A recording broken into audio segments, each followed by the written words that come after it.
Dear guests, we are now ready to begin our panel discussion titled Geopolitical Shockwaves in the Middle East, Global Implications and Spillovers. Allow me to introduce our moderator, Anna Davtyan-Gevorkyan, researcher of the Center of Culture and Civilization Studies, Armenia. Dear moderator, the floor is yours. Thank you. Thank you very much, distinguished guests. Welcome to our session entitled Geopolitical Shockwaves in the Middle East, Global Implications and Spillovers.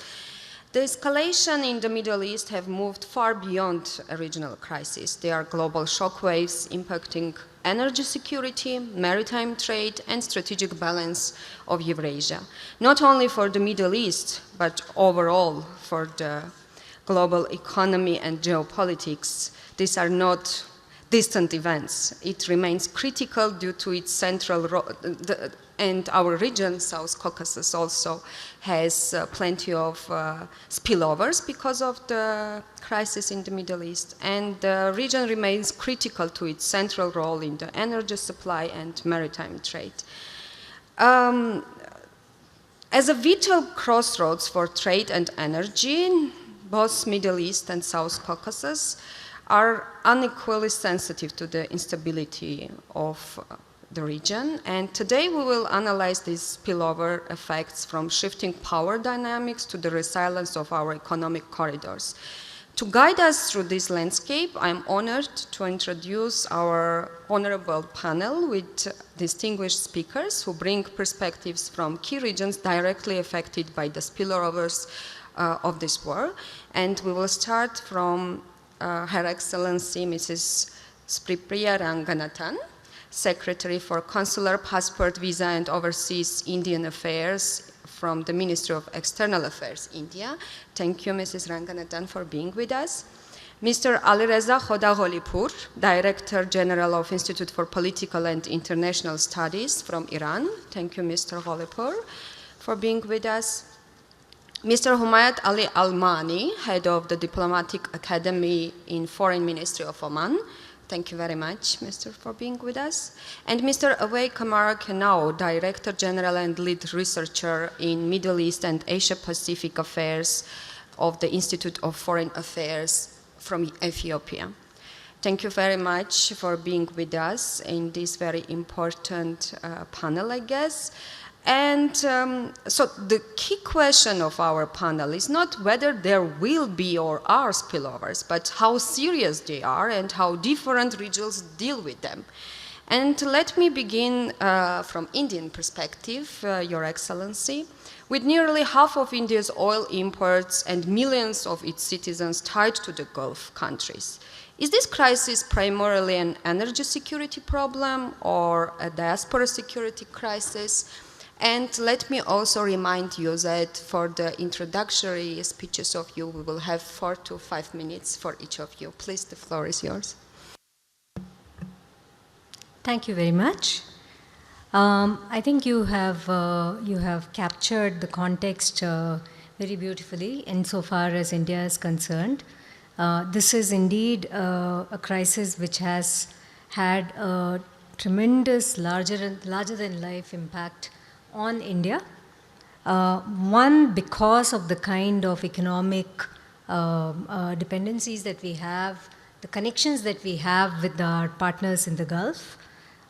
We have over a $200 billion trade basket with the countries of the Gulf. We have significant investment linkages between India and the Gulf countries. We source a lot of our oil and gas from the countries of the Gulf. We also source a lot of our fertilizers from the countries of the Gulf. And not the least, we have a 10 million strong community spread across the Gulf countries whose well-being and whose security is of the utmost importance to us. The implications of the conflict in West Asia have seen a very direct impact by way of the rise in prices of fuel, of fertilizers, of the downstream petroleum products, and directly connected with that in the prices of power. For a country like India, which is very, very reliant on energy for meeting its economic needs as well as the aspirations of our people, even a small increase in the price of oil and gas can have a very grave impact on our economy as a whole. Just to illustrate, I want to share with you that the price of a barrel of crude in February, end of February, before the conflict began, was $70 per barrel. That has grown now to an average of 115 per barrel in the month of April, which has come down significantly from the 145 that it had touched at one point. So I think that should give you an illustration of just why this is a matter which is deeply, deeply concerning for us. And what is equally concerning is the fact that all the forecasts are that the energy normalcy will be restored even if the crisis were to end today, even if the war were to end today. The normalcy will be restored only by the end of the year, which means that we are still looking at a horizon of about 8 to 9 months before we are able to see that stability return to our very integral level of our economy. And we are also likely to see, and this is something that we have observed over time, that prices tend to be very sticky when they rise and not so sticky when they fall. So that's again a reality that we have to deal with. There is a very direct human cost as well, because for us, apart from the 10 million strong diaspora that I have referred to, there is a very large proportion of international seafarers who are from India. In fact, 9% of the overall international merchant seamen are from India. And any implication for commercial shipping also has an implication for us in India. Which brings me to the other element that we have been concerned about and have been quite vocal, and that is that this is a time when dialogue and diplomacy really have to prevail, and at the same time it is necessary for all countries to respect international law and to ensure that there is that freedom of navigation in international waters is available to all merchant ships, and that this is something that needs to be restored at the earliest. We have pressed for the freedom of navigation of all our ships through the Straits of Hormuz, and we hope that this is something which we will be able to see normalcy being restored very, very soon. We have had to recalibrate our strategy in order to deal with this situation quite significantly. A few points I'll make before I close. One is we have succeeded in diversifying our sources of supply. We are today sourcing our oil and gas from 41 suppliers, which is a significant uptick in our sourcing strategy. This has given us a certain amount of flexibility. Still not enough, but it has improved matters.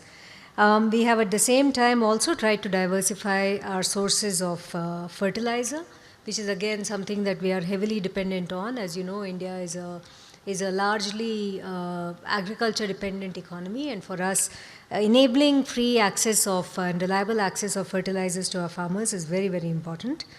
Thirdly, we are focusing on building domestic resilience so that we are able to insulate the poorest sections of our society from the impact of this crisis. And I think the proof of what we have managed to achieve lies in the fact that energy availability is today about 70% of what it was before the conflict began, which is again not ideal, but better, I would say, than what we had apprehended. We are also working with our partners. We have been working with our partners across the region to keep airline options open. This was very, very important for our diaspora, to be able to travel freely, to be able to come back to India, to be able to reconnect with families back home in India. We have also worked with our partners, especially our partners in Iran and Armenia, to allow the safe travel of stranded Indians. Over 2,600 Indians who were stranded in Iran when the war began, we were able to safely enable them to travel out through Armenia largely back to India. We have also enabled the repatriation of over 2,500 seafarers from Iranian waters, which also has been possible because of the manner in which we've been able to work together with our partners. So looking ahead, we believe that we need to do more of all that I have explained so that we are able to manage our situation in this time of crisis.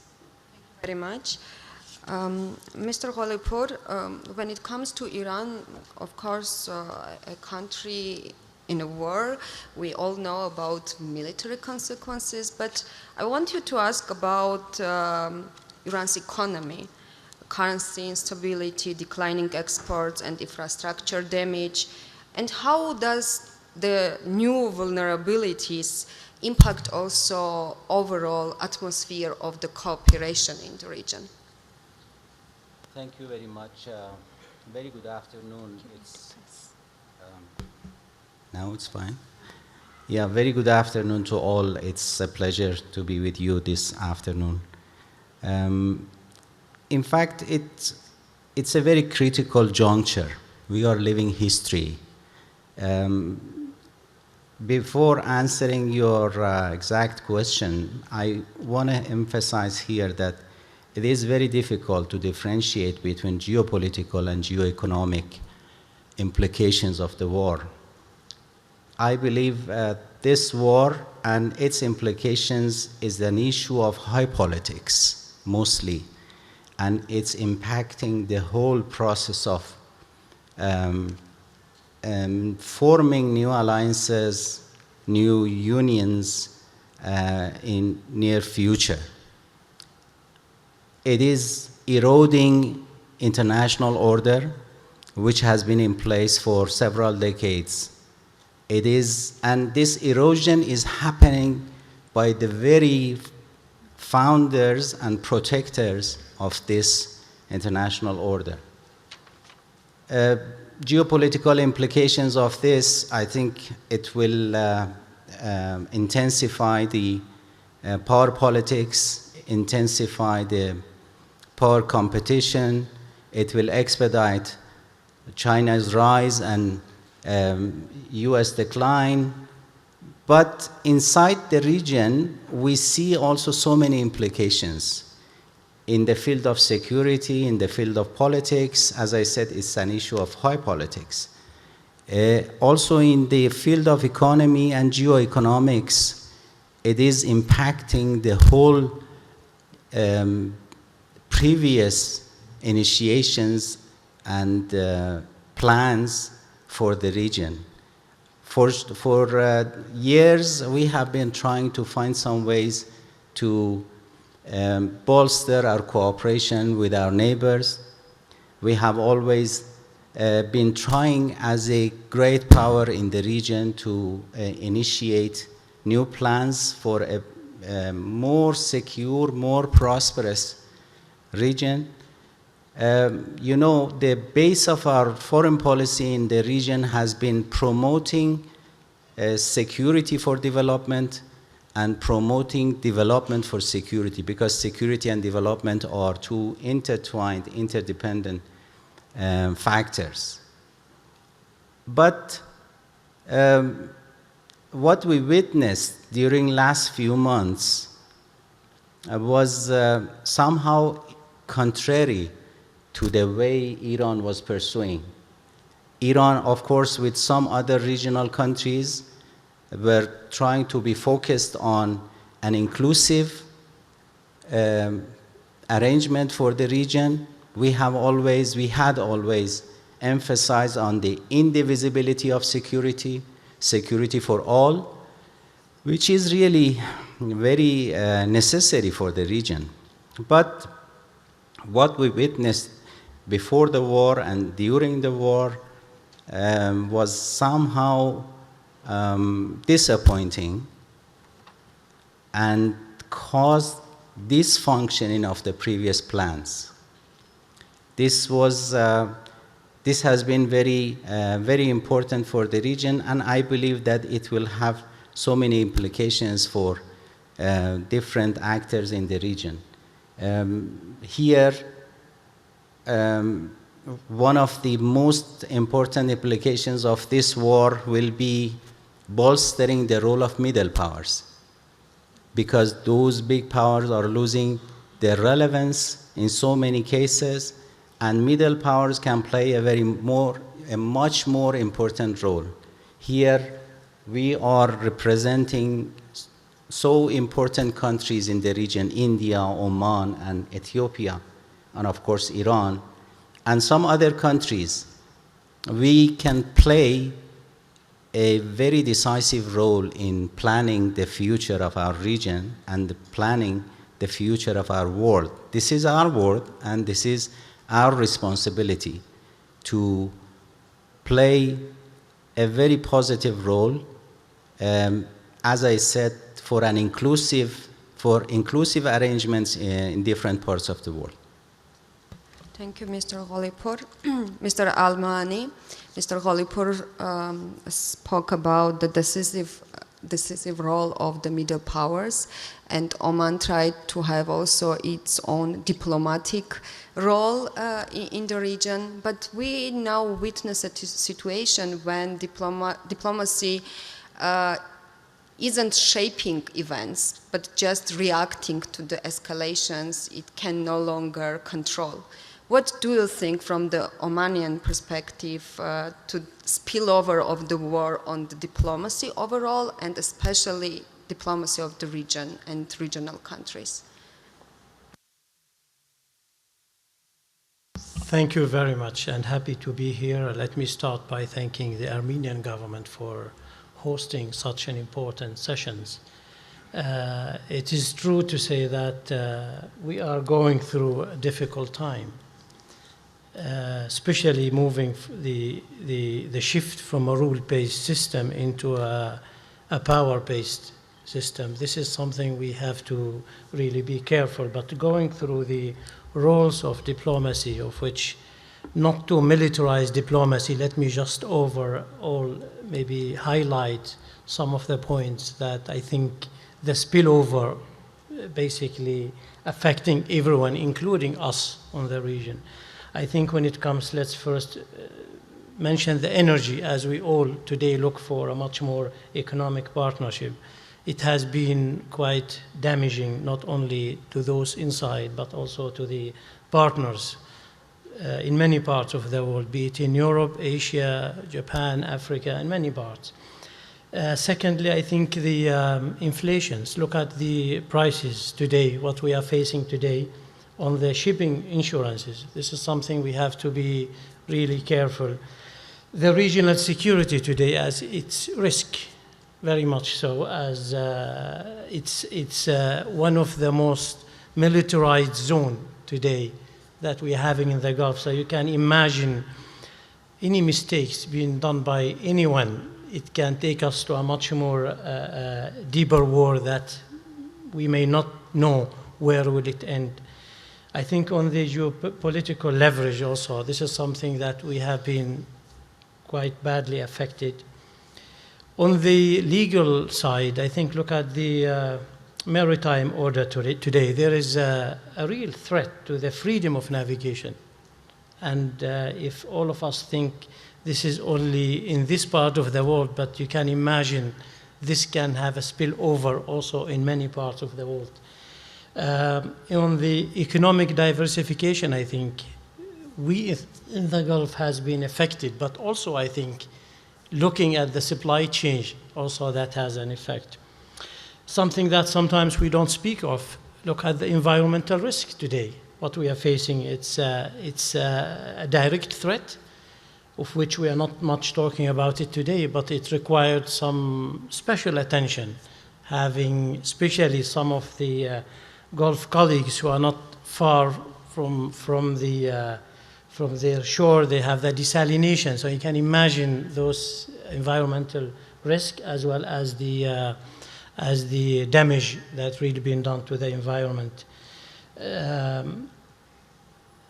One more maybe important point I have to mention is that this growing erosion of the international system that really has violated all the code of conduct today, what we have been used to.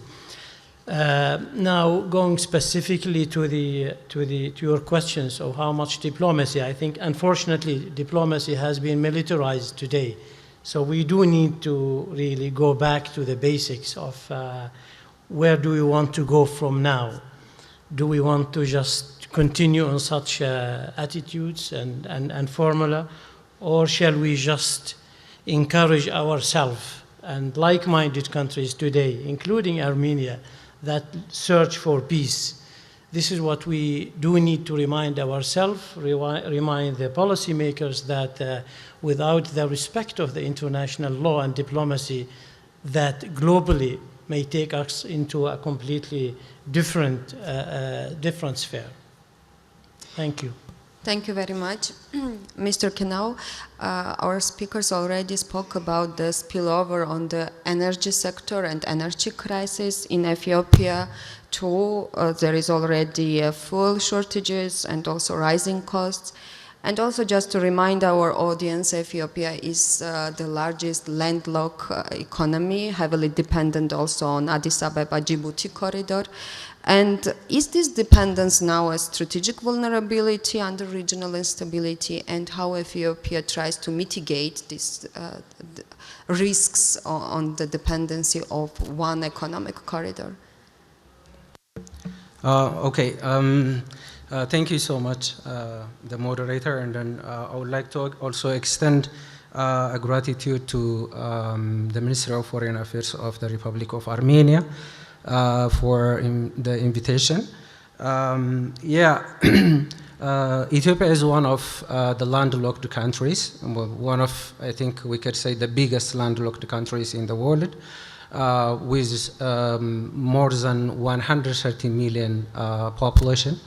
And then the crisis in the Middle East actually has a very significant impact on Ethiopia's economy as well.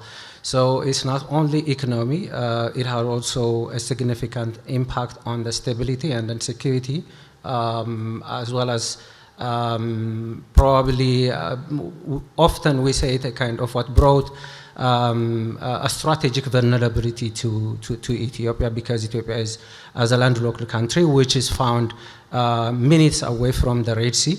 And then the Red Sea is, as you know, one of the two choke points that might be facing a kind of a closure after Hormuz, probably because of the existence of different non-state actors in these specific areas, such as the Houthi and others.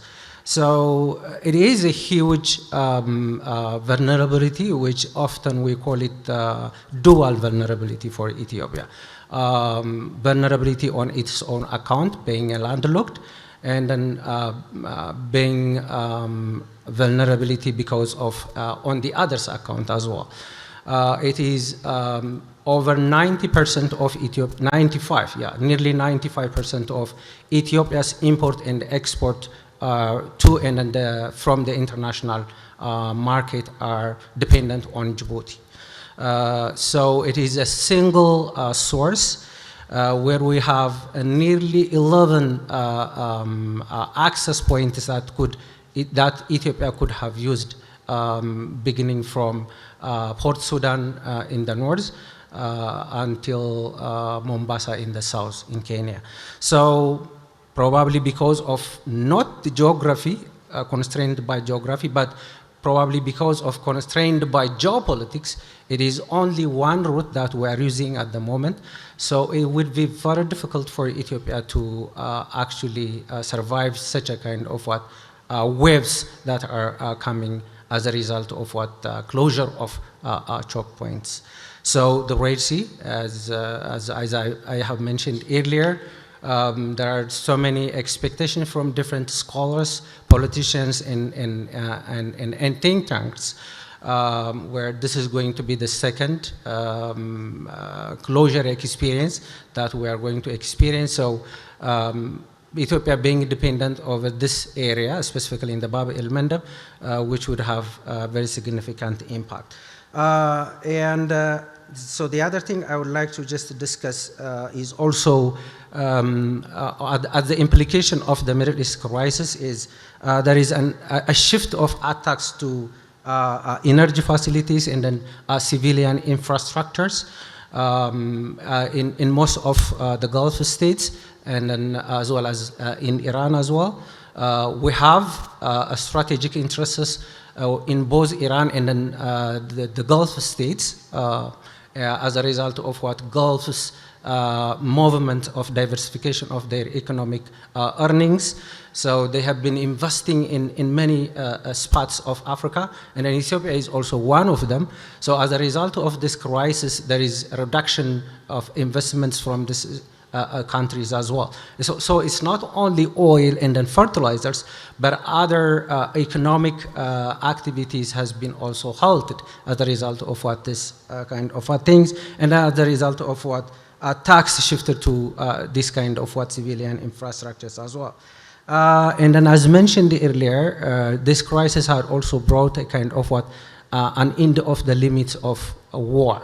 So the threshold that we used to experience in the international relations concerning war has been actually passed. So it is, I think, safe to say that the idea of what liberalism and liberal peace and then international cooperation are gone. And then it seems very difficult at this time to come back again, all right, in the international cooperation. And then, as you said earlier, diplomacy is being tested, and then war and then violence are becoming the order of the day in different parts. So this has also an experience to tell other actors to actually engage in this context. So it's not only in this oil and then fertilizers thing, but this war has brought so many dual vulnerabilities in Ethiopia as a landlocked state. Yeah.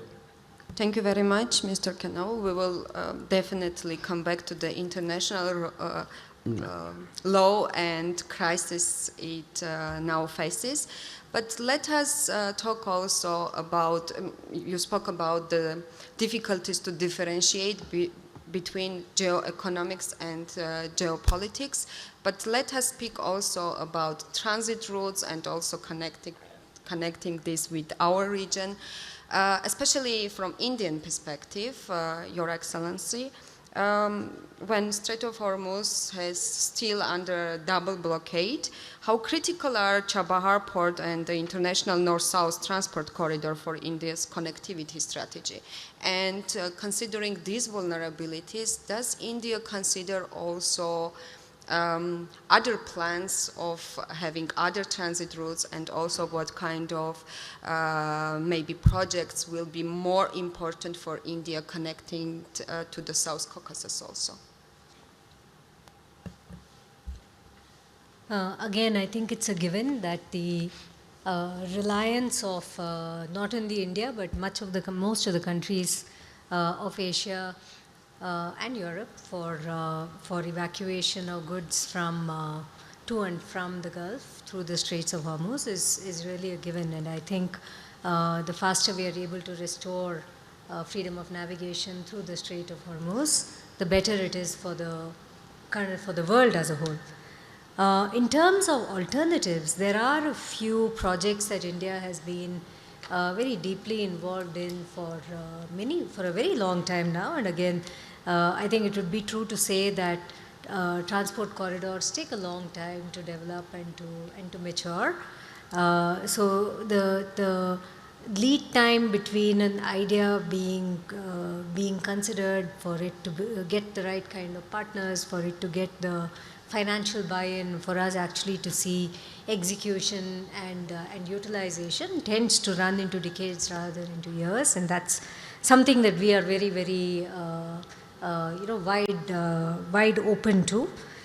We have been involved in the INSTCC right from the very beginning and with the current situation that we see in the Straits of Hormuz, I think the criticality of this project becomes apparent to not only to us but to our partners around the world. And within that, I would also like to allude to a project that we have been in part of for for a pretty long time, and that is the port of Chabahar, which is a port that is in Iran. And it is an interesting port in that it is actually free from the Strait of Hormuz problem, unlike the alternative port, which is Bandar Abbas, which actually falls prey to this problem. So I would say that Chabahar offers a very, very interesting and useful element in the INSTC, which our partners should wake up and understand and try and see how they can utilize it more. We are keen to use Chabahar as a means of connecting the Indian subcontinent as a whole with the Eurasian landmass. We see this as being a great way for many of the countries of the region. Afghanistan is one country which we know has already benefited from the existence of Chabahar and the opportunities provided by Chabahar, but also other countries of Central Asia as well as the countries of the Caucasus, because it does give a very easy way for us to move all kinds of supplies, whether it is minerals, whether it is energy, whether it is food grains, whether it is fertilizers, from the producing states to the consuming states. And I think this is, it can become a strategic asset for the world as a whole, and not just for India and for Iran. We also believe that this will give us an opportunity to diversify mineral sourcing and also allow us to reduce the risk in global supply chains. So that also seems to be something which increasingly countries around the world are coming to terms with, that we must always have alternatives, both in, not only in terms of supplies, but also in terms of capacity to evacuate those supplies to the consumption centers. It's also a reality that Bandar Abbas is already pretty full. It's running close to capacity, and just as it is connected by road to the Azeri border, we would want very much to have a connection between Chabahar and the Armenian border because we see that as being yet another connection between India and the Caucasus and Europe that would stand us all in good stead. In fact, the view from the perspective of Government of India is that the more options we have, the better it is for India and the better it is for the world. Very much. Mr. Walipur, we touched upon the spillovers of the war on different regions, but let us view from the South Caucasus to the Iran. What role does stability and peace processes in South Caucasus, what kind of role this had during the crisis in Iran, and how do you assess the importance of the stability in South Caucasus for overall security of the broader region? Sure. I'm sorry if I'm going back to different topics. I feel that this is my responsibility to bring to the attention of the panel and our esteemed audience that there is a war ongoing in this region. Sometimes what I feel here, we are talking about the normal situation, which is not there anymore. So whatever happens in the future is very much dependent on the result of this war. What will the post-war region look like?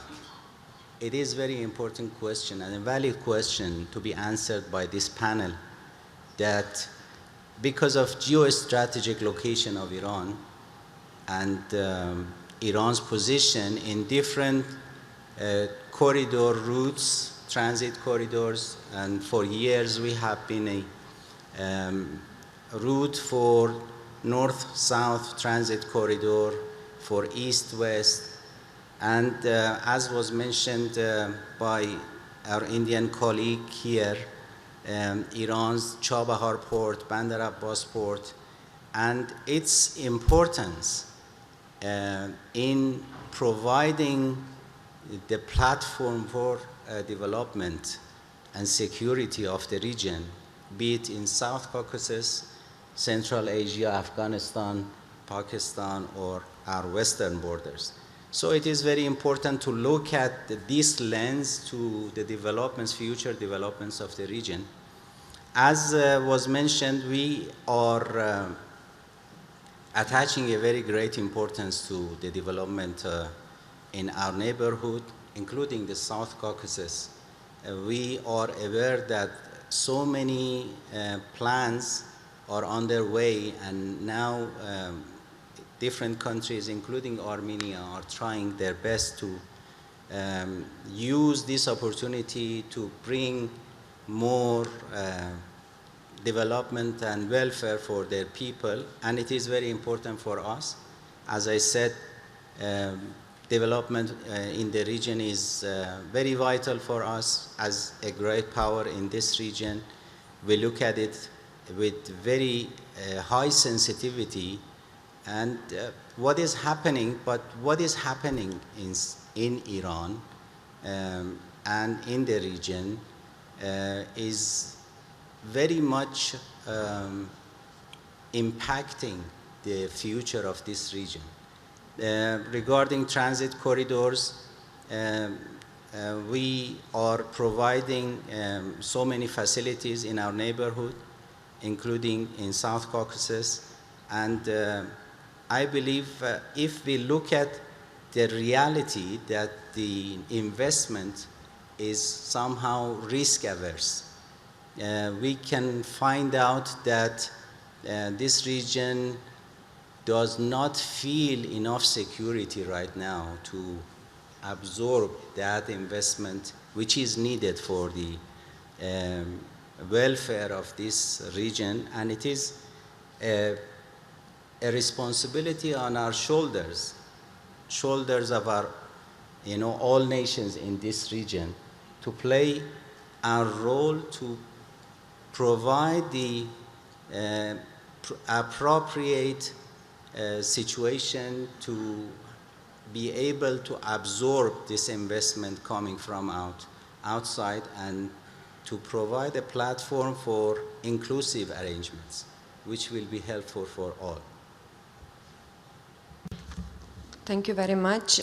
Mr. Almani, you spoke already about the ecological also impacts of the war, and Oman has very unique water systems, if I'm not mistaken, called Afraj systems, and I guess it will be very interesting to know a little bit more about this system, and also because of their dependence on energy flows of these water systems, what kind of implications had this field in Omanian context, and how do you mitigate this kind of risks also?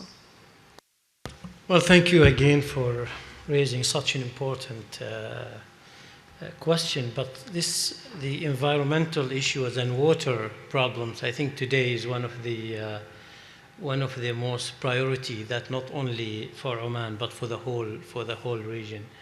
Luckily, sometimes that we in Oman, we have this Falaj system, that the water comes from the mountain, of which being wisely distributed among the societies, and that has won us a few elements on how we look at things. First of all, you need to dialogue among yourself in order to have a fair share of that water if you are into agriculture or whatever. But also, more importantly, I think it's you need to have a respect of a win-win, that is in order to navigate together.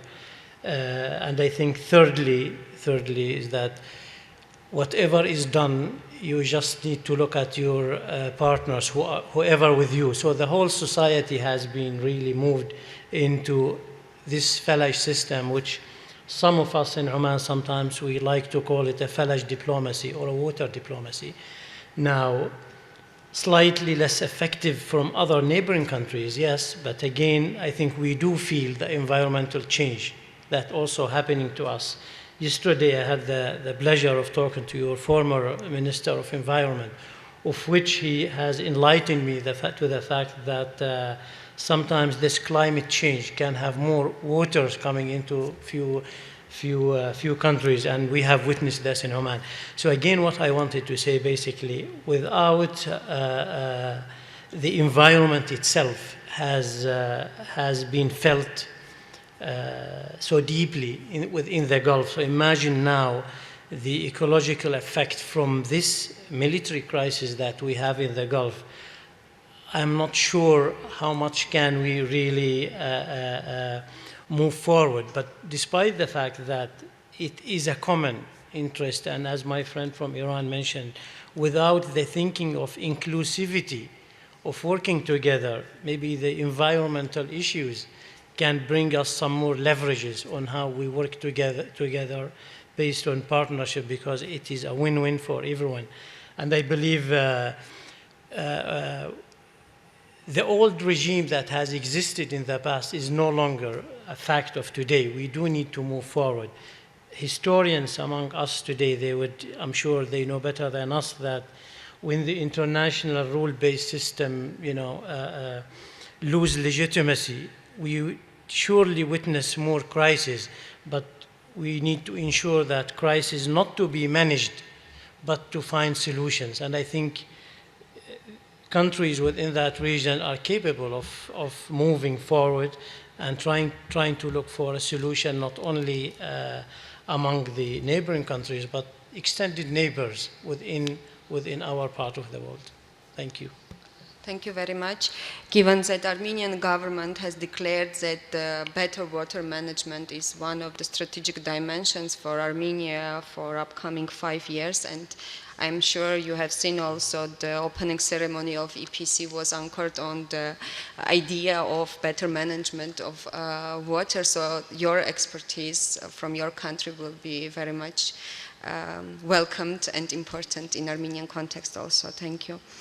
Mr. Kinau, you spoke about the future maybe better importance of Bab el-Mandeb choke point, and given that scenario also Ethiopia invests a lot in railroads and other connectivities to have a better reach to Bab el-Mandeb.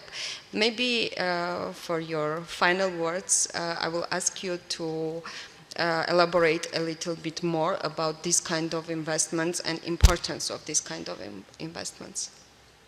Okay, thank you so much.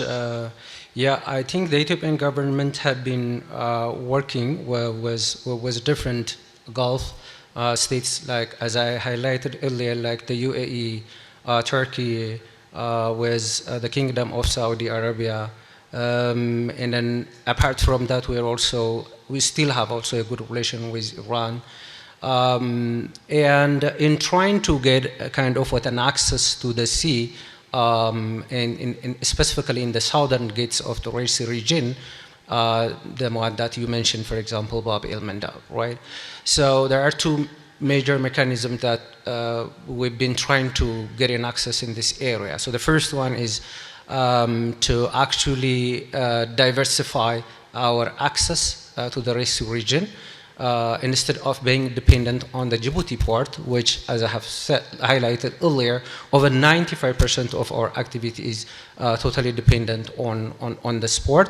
And then whenever this global crisis actually takes effect, then if, for example, this area is closed, or if there is any kind of internal crisis, for example, in this state, a transit state, I mean, then we would face a very significant economic inflation. So we would have to diversify an access to the sea, and then we have identified, I think, around 11 points that could be an access point for Ethiopia in the Red Sea, beginning from, as I have said earlier, from Port Sudan to Mombasa. So this is one, diversification of ports through agreements that we could sign with the transit states.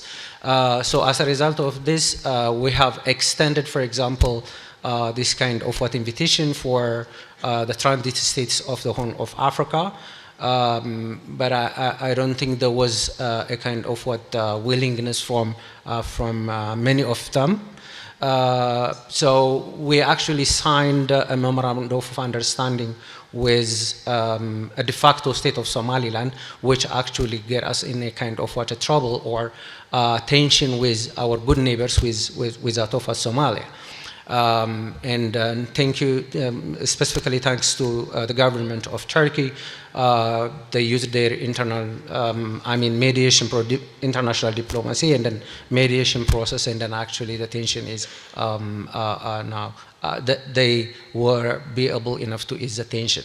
And then the other way is to, get a kind of what a contractual agreement with transit states where we can develop ports ourselves, and then we can use it for a prescribed period of time, probably 50 years, 100 years, or whatever, depending on the agreement that we sign. So that was also the process that we started with de facto state of Somaliland as well.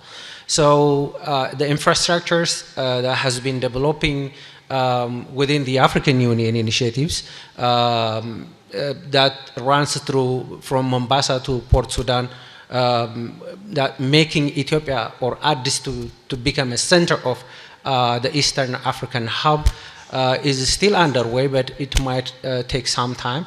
But infrastructural development is taking place still, which actually connects the entire Horn of African states, the 11 ports that I'm talking about. So they can be the source of access points to Ethiopia in the Red Sea without getting involved in a kind of what a conflict or a tension with the other transit states in the Horn of Africa. So these are some of the activities that we are trying to do.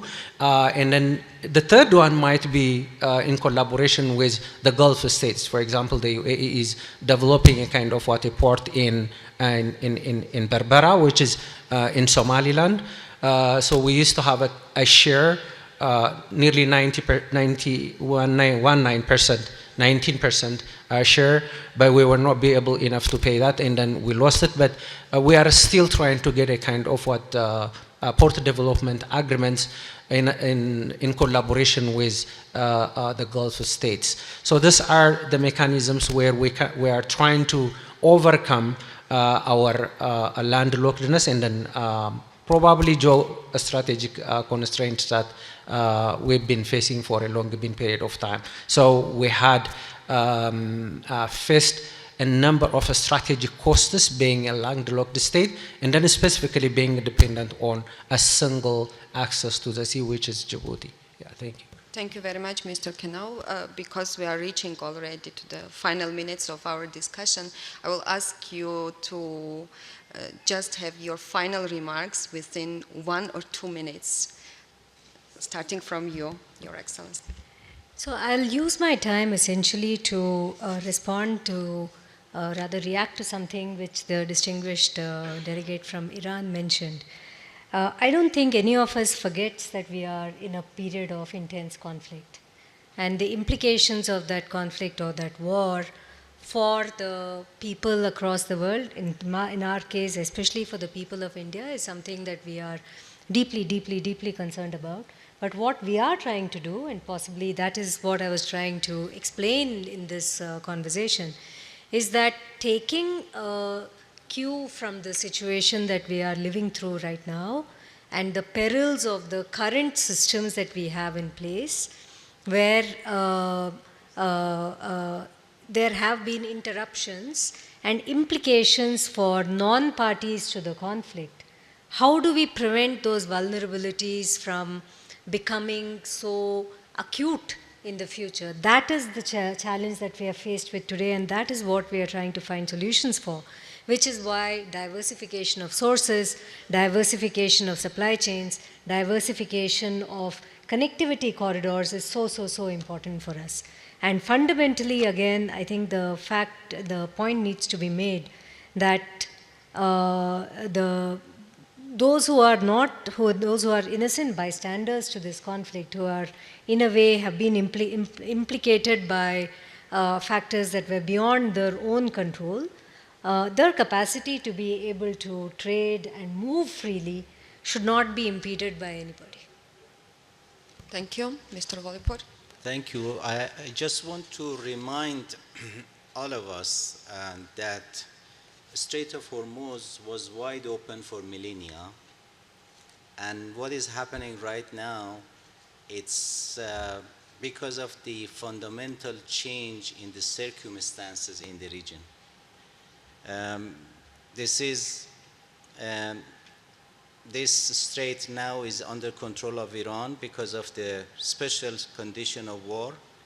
And normally, when the war comes to an end, normally it is going to be governed based on maybe a new regime, but not beyond international law and rules and regulations of international order. This is a very important reality to bear in mind. And what Iran does right now is based on the existential threat Iran is facing and feeling very closely. But I should emphasize here that Iran does not want, and cannot accept to be an exception to the international law, negatively or positively. This is very important to understand. Thank you. Mr. Almani. Thank you very much. It's good to again remind ourselves that how much the international law, as my friend here mentioned, respected. How much resilience can we be as international community to move toward a power-based solution. I think it is important that we keep those in mind to the extent that the spillover today, we are witnessing it all over the world because of what is happening on the Strait of Hormuz. Despite the fact that I think it is a difficult time, sometimes we have solutions out of difficult time, and I believe, and we in Oman, we try to believe there is always a solution if there is a will. And this is what we need to maybe encourage our partners and ourselves to ensure that, that such a long-term partnership required some not only respect, but also there's a code of conduct. We have to go and respect it. Thank you. Mr. Kanam? Okay. So the last point that I would like to emphasize is, as someone who actually came from the Horn of Africa, and specifically navigating some kind of a solution for Ethiopia's access points in the race region, I would like to mention that there must be a regional diplomacy and a regional cooperation because this is a region, a very complicated one. So every power, whether superpower and then at the same time regional powers, are using it as a kind of a strategic days whenever any kind of conflict is taking place in their specific region. They would like to just distance war and the violence to the Horn of Africa. So they are just using this area as a strategic dibs, and so whenever we are talking about, for example, the proliferation of foreign military bases and military facilities in the Horn of Africa, they were, for example, saying what kind of problem you're talking about. So whenever there is a kind of escalation among the super and regional powers, it would be very difficult for the least developed states to actually, probably come out of safe from this kind of escalations. We don't have any kind of the national reserves, whether we talk about oil, fertilizers, or anything. So we are really dependent on this access points. Then if there is any escalation in that specific region, then it would affect the entire continent, not only it's not only a specific country or something like that. So we would have to just focus on regional cooperation and then at the same time peaceful solution of any sorts of disputes in the region. Thank you. Thank you very much. I would like to thank our distinguished panelists for this very important and very interesting discussion, and also thanks the audience for joining us.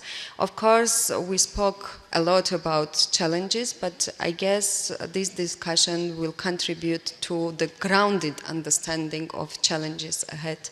And maybe also, as mentioned Mr. Mani, to help also to find good solutions. Thank you very much.